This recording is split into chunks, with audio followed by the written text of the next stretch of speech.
नमस्कार मित्रांनो, स्वागत आहे तुमचं सर्वांचं नर्सिंग ट्युटोरियल आपल्या या चॅनलवरती। तर आज आपण बघणार आहोत GNM फर्स्ट इयरचा बायोसायन्स सेकंड चॅप्टर नंबर 2। तर याच्यामध्ये आपल्याला काय बघायचं आहे, सेल, टिश्यू आणि आपल्या शरीरामध्ये ज्या ज्या सिस्टम्स इन्क्लूड आहे, तर या चॅप्टरमध्ये आपण ते शिकणार आहोत।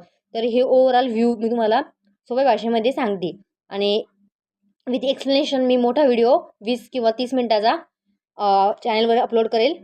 तर जास्तीत जास्त व्हिडिओ शेअर करा, चॅनलला सबस्क्राईब करा, जेणेकरून तुम्हाला जेव्हा केव्हाही मी व्हिडिओ अपलोड करेल तेव्हा तुम्हाला नोटिफिकेशन येईल आणि बेल आयकनला क्लिक करा। तर आज चला बघूया यामध्ये आपण काय सेकंड चॅप्टरमध्ये काय काय शिकणार आहोत। त्याच्या पहिले सर्वप्रथम सेल शिकणार आहे। सेलमध्ये सेलची रचनेमध्ये आपण काय काय बघणार आहे, सेल वॉल म्हणजे ते पेशीचं आवरण असतं बाहेरील, ते सेल वॉल बघणार आहे। त्याच्यानंतर येणार आहे mitochondria, power house of the cell. हे काय असतं मायटोकॉन्ड्रिया काय करतं, जे पॉवर सप्लाय एनर्जी आपल्याला प्रोव्हाइड करण्याचं काम करतं आपल्या सेलला। तर आता आपण सेकंड बघू डबल। त्याच्यानंतर Golgi apparatus, cytoplasm, centrosome, endoplastic reticulum, lysosome, protein granules, तर असे न्यूक्लियस, तर असे आपण सेलमध्ये असणारे प्रत्येक घटक आपण याच्यामध्ये शिकणार आहोत। त्याच्यानंतर येतं रिप्रोडक्शन।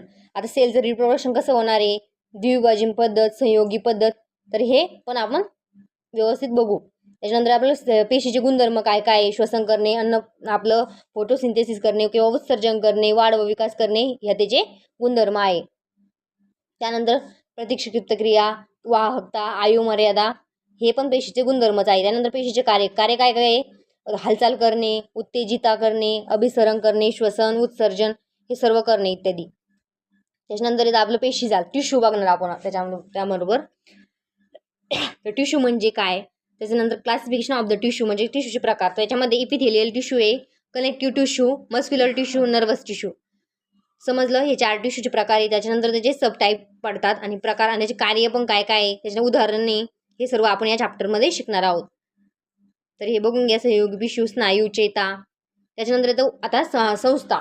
आपल्या शरीरामध्ये कोणकोणत्या संस्था आहे, त्या संस्था आपण या चॅप्टरमध्ये म्हणजे सोप्या भाषेमध्ये किती संस्था याचा अभ्यास करणार आहोत। त्याच्यामध्ये पहिले येतं लोकोमोटर सिस्टम, नंतर second circulatory system, respiratory system, digestive system, excretory system, nervous system, endocrine system आणि स्पेशल ऑर्गन। तर हे आपले ज्ञानेंद्रिय 5 असतात, दृष्टी, श्रवण, रुची, गंध, स्पर्श, तर हे आपण या चॅप्टरमध्ये शिकणार आहोत। तरी व्हिडिओ आवडला असेल तर व्हिडिओला लाईक करा, चॅनलला सबस्क्राईब करा आणि जास्तीत जास्त व्हिडिओ शेअर करा। धन्यवाद।